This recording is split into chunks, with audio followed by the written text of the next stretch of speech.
Iwanan mo ang aking ilaw o silang muna ang aking medisina.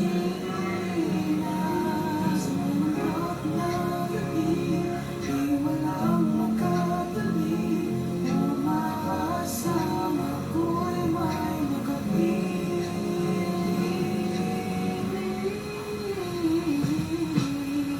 Kailan makakakuha ng matamis na halik?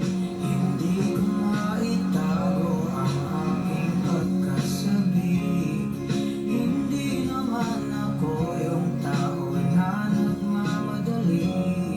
Ako'y maghihintay kahit ilan pang sandali sa pagbubog ni Haring Araw. Kumusta? Okay na. Ah? Nakapalo. Tapos Kapal. wala pa kami dito. Ayos lang, bumaba pa naman. Grabe, totoo nga. Akala ko di ka na makasunod sa amin eh. Nag-story kita. Lanaro lang naman yun. Kahit na. Iba pa rin pag andito ka talaga. Iba rin ng feeling pag wala ka dito. Grabe pa naman kinaya yun. Kasama ko kasi sila Pao, tsaka sila po yung lolo. Oh? Kaya di naman natin siya nahirapan. Siya?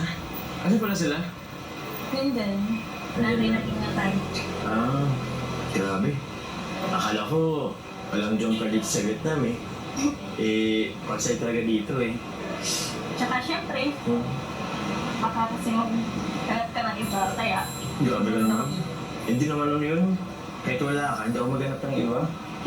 Pero okay na rin yan. Nandito ka na. Kasi kulang yung mga lakad namin eh. Kung wala